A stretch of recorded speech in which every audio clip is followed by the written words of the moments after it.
Sebuah tim ekspedisi mendanai pencarian manusia dan berhasil menemukan 3 balok es berisi tubuh manusia berpakaian kuno yang masih utuh di Gunung Changbai. Film dimulai pada malam hari di kota Hong Kong tahun 2013. Diperlihatkan sebuah mobil truk membawa 3 kapsul misterius muatan rahasia dari situs pencarian di Gunung Salju. Sebuah kapsul pembeku canggih sedang dikawal oleh mobil hitam di depan. Di tengah perjalanan, tanpa sengaja terjadi kecelakaan yang membuat mobil tersebut terguling dan jatuh ke sebuah rumah seorang pria tua yang lagi asyik mendengarkan radio. Akibat benturan keras, sistem pendingin kapsul rusak yang membuat seseorang di dalamnya keluar. Dia adalah He Ying, seorang jenderal pengawal kekaisaran dari dinasti Ming yang membeku selama 400 tahun. Orang yang mengawal kapsul tersebut terkejut dan ketakutan yang mengharuskannya untuk melarikan diri. He Ying ingin mengejarnya namun mobil itu terlalu cepat sehingga ia hanya dapat melihat angka dan huruf pada mobilnya. He Ying melangkah ke jalan raya. Dia menatap sekeliling dengan tatapan bingung dan disorientasi total. Di matanya, gedung-gedung pencakar langit, lampu kota yang gemerlap, dan mobil yang berlewatan terlihat seperti dunia sihir yang asing sampai membuatnya pingsan seketika.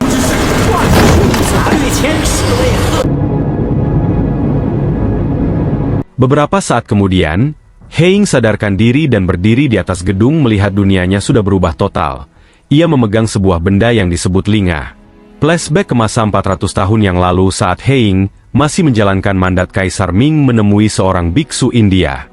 Biksu tersebut menjelaskan tujuannya ke sini untuk mengambil Golden of Time, atau yang disebut roda emas perputaran waktu yang bisa kembali ke masa lalu.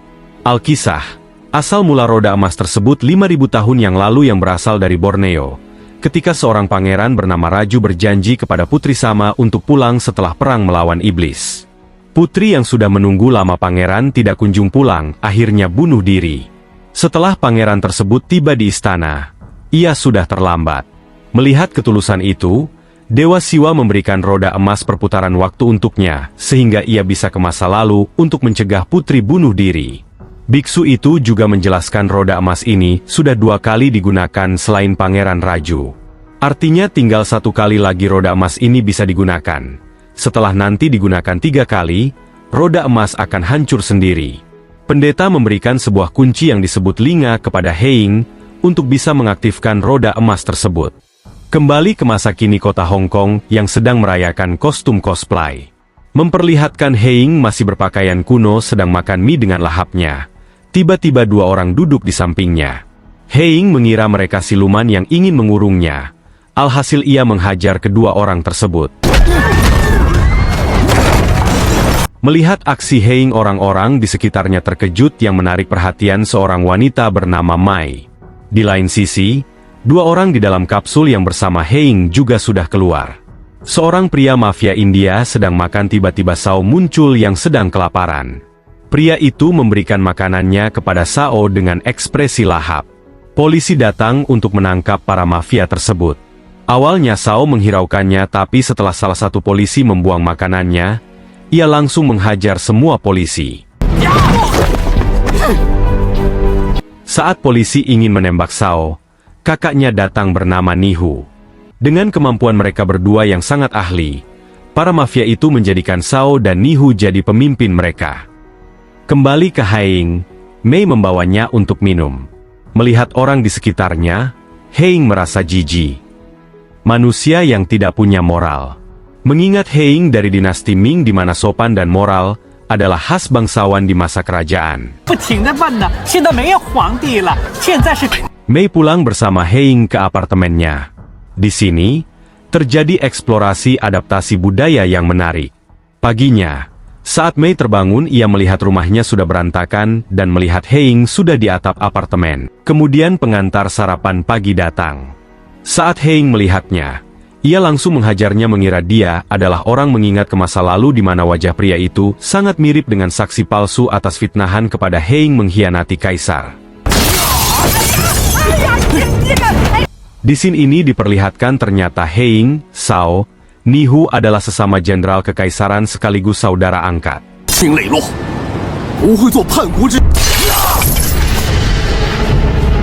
Setelah itu Heing meminta maaf pada pria itu atas kesalahannya. Siangnya Heing yang sedang jalan di kota melihat penampilannya pada sebuah mobil. Pria di dalam mobil menghinanya. Heing yang tidak terima ia melakukan ini. Kemudian diperlihatkan seorang wakil komisaris kepolisian bernama Simon sedang membahas tentang 3 kapsul tersebut dengan mafia bernama Tuan Tang. Simon mengancam, jangan ada informasi yang bocor ke media tentang 3 kapsul itu. Jika tidak, nanti akan bernasib seperti sopir truk yang membawa kapsul di awal film. Malamnya, 3 orang pria menggoda Mei. Heing datang tepat waktu dan memberikan mereka sedikit pelajaran. Seorang wanita yang ternyata bos Mei datang tidak terima atas perbuatan Heing minta ganti rugi. Jelas Mei yang kesulitan uang, Heing memberikan emasnya sebagai gantinya. Di toko perhiasan, Mei menerima pesan yang ternyata ia mempunyai tunggakan bayaran ibunya yang sedang dirawat di panti jompo. Kontras dengan Heing yang beradaptasi dengan damai, 2 saudara angkatnya, Sao dan Nihu, beradaptasi lewat jalur kekerasan. Mereka menikmati fasilitas modern yang diberikan oleh bos mafia yang merekrut mereka. Terjadi adegan komedi di mana Sao dan Nihu mencoba makanan modern.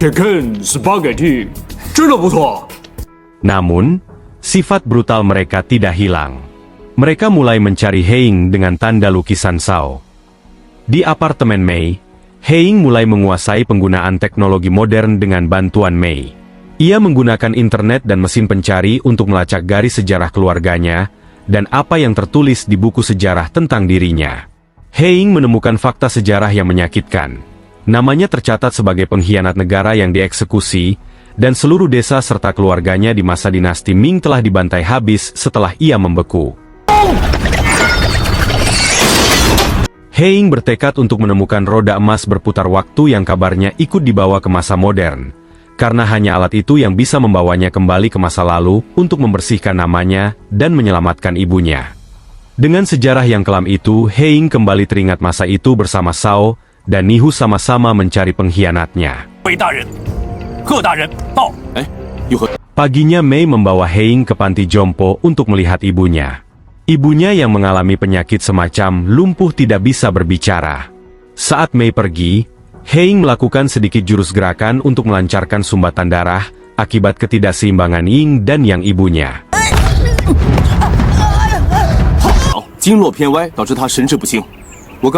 Malamnya Mei mulai melihat sisi kesedihan dan ketulusan dari Heing. Ia tidak lagi sekadar melihat Heing sebagai orang asing, melainkan mulai menaruh simpati pada sang jenderal yang terdampar di lini masa yang salah. Di lain sisi, Simon menginterogasi pria tua di awal film apa yang ia lihat malam itu untuk jangan membocorkannya ke siapapun, dan segera melaporkan jika ia melihatnya kembali. Paginya Heing melakukan ritual dan mengingat kembali apa yang diucapkan biksu itu. Jenderal Heing sudah ditakdirkan akan mengalami kemalangan yang besar, yaitu hidup mati, lalu hidup lagi. Lalu biksu itu memberikan 7 bibit datura yang telah diwariskan dengan roda waktu emas. Jika Heing berhasil menumbuhkan bunga datura, keajaiban besar akan terjadi. Di markas polisi dengan hasil penyelidikan, Simon memerintahkan semua staf anggota untuk mencari di mana posisi Heing, Sao dan Nihu dengan alasan telah melakukan kejahatan kriminal besar. Di panti jompo, ibunya Mei meminta kalung giok Heing sebelum ia meninggal. Malamnya Heing mulai menelusuri ulang tempat pertama kali ia muncul. Tanpa sengaja, Heing tertangkap kamera pengawas yang membuatnya terdeteksi oleh kepolisian. Siang harinya Heing berkunjung ke rumah pria tua itu dan menanyakan asal-usulnya. Konyolnya pria tua itu melaporkan tempat Heing berada. Saat yang sama polisi di luar sudah siap menangkapnya. Tapi mereka lupa Heing adalah seorang jenderal kekaisaran yang mustahil mudah ditangkap.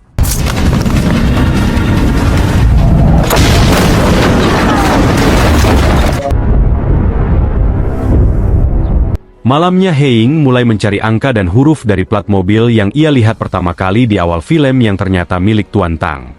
Siangnya kabar duka cita dari Mei, ibunya meninggal dunia. Dengan rasa kasihan, Hein yang menepati janjinya melempar kalung gioknya ke laut untuk ibunya Mei.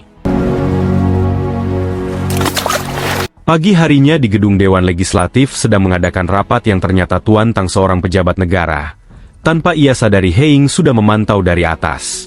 Tanpa sengaja ia melihat Hein ketakutan dan melarikan diri ke kantor polisi. Untuk mengelabui kamera pengawas, tidak sulit bagi Hein menerobos masuk. Dengan sedikit jurus, ia merubah penampilannya jadi polisi. Sampai di ruangan Tuan Tang, Hein langsung memaksanya mengakui mengapa dan siapa yang membawanya ke Hong Kong dan di mana roda emas miliknya. Dengan cara dipaksa, Tuan Tang mengaku yang membawanya ke Hong Kong adalah Simon, wakil komisaris kepolisian. Kamera pengawas yang berada di ruangan tersebut, posisi Hein terdeteksi sehingga puluhan polisi datang untuk menangkapnya. Bukan seorang jenderal namanya jika mudah dilumpuhkan.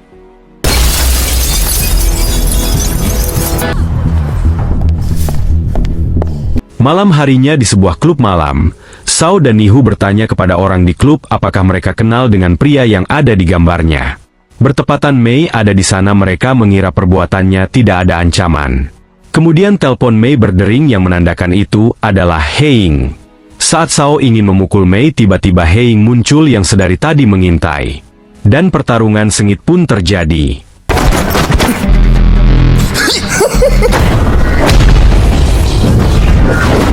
Di tengah pertarungan, Nihu tiba-tiba muncul dan menembaki Hein dan Mei. Mereka kabur dengan melompat dari atas gedung. Hein yang pingsan, Nihu hampir menembaknya. Mei datang dengan menabrak Nihu hingga terpental. Mei membawa Hein ke rumah sakit bertepatan di samping Nihu dan menyamar menjadi perawat. Polisi yang datang menangkapnya. Mei buru-buru memaksa Hein untuk sadarkan diri.